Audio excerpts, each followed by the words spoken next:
শ্রী হেসেলের নতুন ভিডিওতে সকলকে স্বাগত। আজ আবারও চলে এসেছি একটা সম্পূর্ণ নিরামিষ ইউনিক রেসিপি আপনাদের সাথে শেয়ার করব বলে। আশা করছি আজকের রেসিপিটাও আপনাদের সকলের খুবই ভালো লাগবে। আমার এই ভিডিওগুলো যদি আপনারা ইউটিউব থেকে দেখেন, আপনাদের ভালো লাগলে অবশ্যই লাইক শেয়ার কমেন্ট করতে ভুলবেন না। নতুন সদস্য হলে সাবস্ক্রাইব করে পাশে থাকুন, আর পাশে থাকা বেল আইকনটা অবশ্যই প্রেস করুন সব নোটিফিকেশন সবার আগে পাওয়ার জন্য।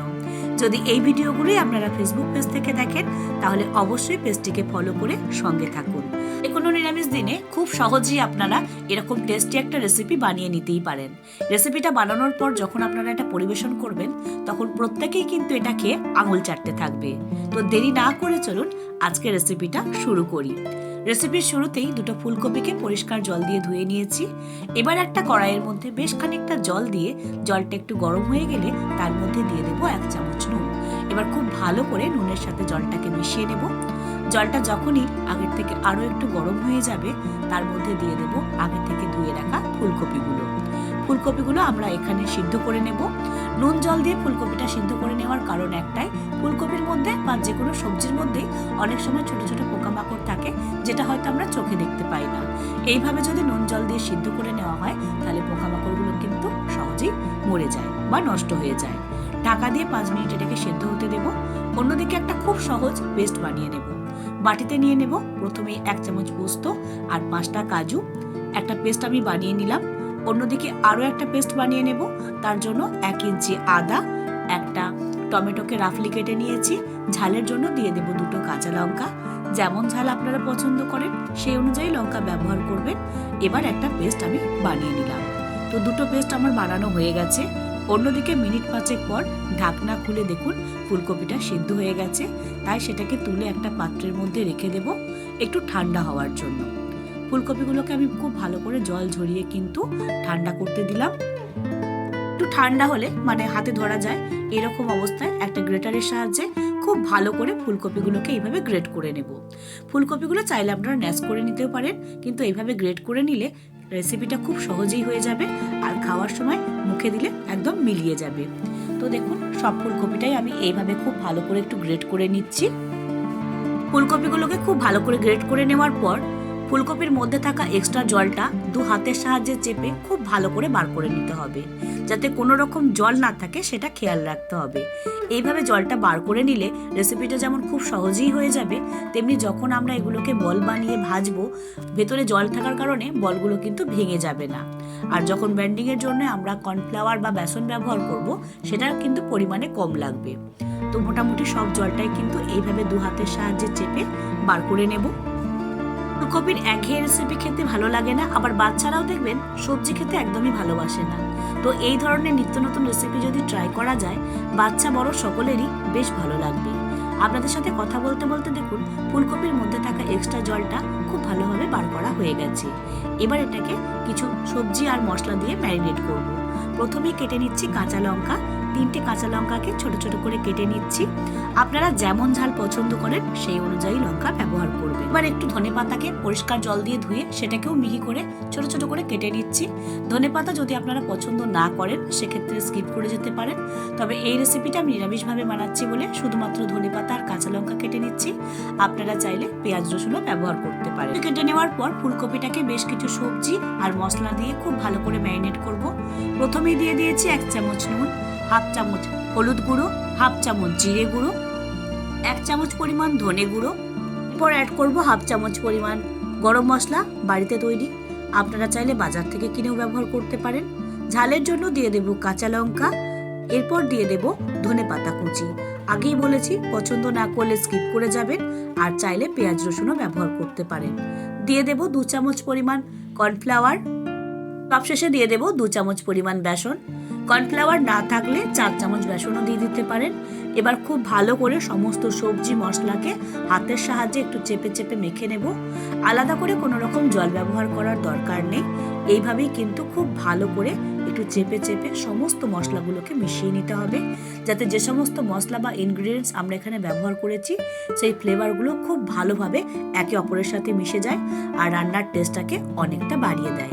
তো খুব ভালো করে আমার এটা মাখা হয়ে গেছে। এবার এগুলোকেই ছোট ছোট বলের আকারে তৈরি করে নেব। আমি এখানে কোপ্তা বানাবো বলে সাইজগুলো একটু গোল রাখলাম। আপনারা চাইলে ডিম্বাকৃতি বা চ্যাপ্টাও করতে পারেন। সবকটাই আমার বানানো হয়ে গেছে। এবার এগুলোকে ভেজে নেওয়ার জন্য একটা প্যানের মধ্যে বেশ খানিকটা সাদা তেল দিয়ে তেলটা গরম হওয়া অবধি অপেক্ষা করব। তেলটা গরম হয়ে গেলেই তার মধ্যে একে একে বানিয়ে রাখা কোপ্তাগুলো দিয়ে নেব ভেজে নেওয়ার জন্য।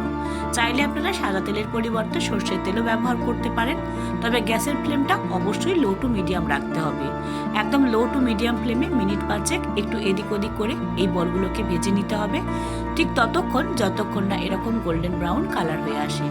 গ্যাসের ফ্লেমটা হাই রাখলে কিন্তু ভেতরে কাঁচা থেকে যাবে, উপরে কালার চলে এলেও যেটা খেতে একদমই ভালো লাগবে না।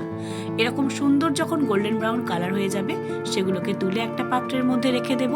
চাইলে আপনারা চায়ের সাথে স্ন্যাক্স হিসাবেও এটা অবশ্যই ব্যবহার করতে পারেন, তবে আমি এগুলো দিয়ে একটা কারি বানাবো, সেই কারণেই তেলের পরিমাণটা কমিয়ে ফোড়ন হিসেবে দিয়ে দেব শুকনো লঙ্কা, তেজপাতা, লবঙ্গ, এলাচ, দারচিনি। এবার খুব ভালো করে একটা স্প্যাচুলার সাহায্যে ফোড়নটাকে একটু নেড়ে নেব। যখনই ফোড়ন থেকে একটা খুব সুন্দর গন্ধ বেরিয়ে আসবে তার মধ্যে একে একে বেটে রাখা মশলাগুলো দিয়ে দেব। প্রথমেই দিয়ে দেব টমেটো, আদা, কাঁচা লঙ্কার পেস্ট। এবার খুব ভালো করে অল্প একটু জল দিয়ে মশলাটাকে একটু কষে নেব। তারপর কালারের জন্য দিয়ে দেব হাফ চামচ পরিমাণ হলুদ গুঁড়ো, 1 চামচ পরিমাণ কাশ্মীরি লঙ্কার গুঁড়ো। এবার খুব ভালো করে মশলাটা কষে নেব যতক্ষণ না টমেটো আর আদার কাঁচা ভাবটা চলে যায়। এইভাবে মিনিট খানেক খুব ভালো করে একটু কষে নেওয়ার পর এর মধ্যে বাকি কিছু গুঁড়ো মশলা অ্যাড করব। প্রথমেই দিয়ে দেব 1 চামচ ধনে গুঁড়ো, 1 চামচ জিরে গুঁড়ো। আবারও খুব ভালো করে সমস্ত মশলাটাকে একটু কষে নেব। ফ্লেমটা লোতে রেখে খুব ভালো করে কষে নেব যতক্ষণ না এই মশলা থেকে এক্সট্রা অয়েলটা বেরিয়ে আসে। যখনই মশলা থেকে এক্সট্রা অয়েলটা বেরোতে শুরু করবে তার মধ্যে দিয়ে দেব কাজু আর পোস্তর পেস্টটা। এবার কিন্তু গ্যাসের ফ্লেমটা একদম লোতে রেখে খুব ভালো করে সমস্ত মশলাটাকে এইভাবে কষে নিতে হবে। যেহেতু কাজু দেওয়া আছে তাই ঘন ঘন নাড়তে হবে। দিয়ে দেব 1 চামচ পরিমাণ নুন। আবারও খুব ভালো করে সমস্ত মশলাটাকে একটু কষে নেব।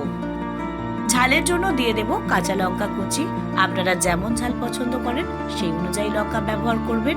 খুব ভালো করে লঙ্কাটাকেও মশলার সাথে এইভাবে একটু কষে নেব। এরপর 1 চামচ গরম মশলা দিয়ে খুব ভালো করে সমস্ত মশলাটাকে আবারও কষে নেব। রান্না যত বেশি কষবেন তার টেস্ট কিন্তু ততটাই সুন্দর আসবে। অল্প একটু চিনি অ্যাড করছি, এটা অপশনাল, আপনারা চাইলে নাও দিতে পারেন, তবে একটু চিনি দিলে টমেটোর টক ভাবটা ব্যালেন্স হয়ে যাবে, রেসিপিটা খেতেও ভীষণই টেস্টি লাগবে। খুব ভালো করে সমস্ত মশলাগুলোকে আবারও একটু কষে নেব। গ্রেভির জন্য দিয়ে দেব জল। আমি এখানে ফুলকপি থেকে যে এক্সট্রা জলটা বেরিয়েছিল আর মিক্সি ধোয়া জলটাই ব্যবহার করলাম। ঝোলটা বা গ্রেভিটা যখন একটু ফুটে উঠবে তার মধ্যে দিয়ে দেব আগে থেকে ভেজে বানিয়ে রাখা কোপ্তাগুলো দেওয়ার পর গ্যাসের ফ্লেমটা একদম লোতে রেখে মিনিট 3-4 একটু এইভাবে একটু নেড়ে নিতে হবে যাতে গ্রেভিটা খুব ভালোভাবে কোপ্তার মধ্যে ঢুকে যায় আর টেস্টটা অনেকটা বাড়িয়ে দেয়। খুব ভালো করে একটু নেড়ে নেব। উপর থেকে কাসুরি মেথি হালকা হাতের সাহায্যে ক্রাশ করে ছড়িয়ে দেব, যেটা আগে থেকে আমি ড্রাই রোস্ট করে রেখেছিলাম। যে কোনো দিন দুপুরে অথবা রাত্রিরে ভাত, রুটি, লুচির সাথে অবশ্যই একবার ট্রাই করবেন। বিশেষ করে যে কোনো নিরামিষ দিনে অবশ্যই একবার ট্রাই করবেন। বানানো যেমন সহজ, খেতে কিন্তু তেমনই সুস্বাদু। মাত্র অল্প কয়েকটা ঘরোয়া উপকরণ দিয়ে যে এতটা টেস্টি রান্না বানানো যায় সেটা একবার না বানালে আপনারা বুঝতে পারবেন না। তাই অবশ্যই বানাবেন আর কেমন লাগলো কমেন্টে জানাবেন। এই ভিডিওগুলোই যদি আপনারা ইউটিউব থেকে দেখেন তাহলে লাইক, শেয়ার, কমেন্ট করতে ভুলবেন না। নতুন সদস্য হলে সাবস্ক্রাইব করে পাশে থাকার অনুরোধ রইল। অবশ্যই পাশে থাকা বেল আইকনটাও প্রেস করবেন সব নোটিফিকেশন সবার আগে পাওয়ার জন্য। আর যদি আপনারা ফেসবুক পেজ থেকে দেখেন তাহলে পেজটিকে অবশ্যই ফলো করার অনুরোধ রইল। আপনাদের গুরুত্বপূর্ণ মতামত কমেন্ট বক্সে জানাতে ভুলবেন না। আমার এই রেসিপিগুলো যদি আপনাদের ভালো লেগে থাকে তাহলে আপনাদের সকলকে অসংখ্য ধন্যবাদ। শেষ অবধি এই ভিডিওটা দেখার জন্যও আপনাদের সকলকে অসংখ্য ধন্যবাদ। সকলে খুব ভালো থাকবেন, সুস্থ থাকবেন। আবারও দেখা হবে খুব তাড়াতাড়ি ইতশ্রী হেসেলে নতুন ভিডিও নিয়ে, নতুন এপিসোডে।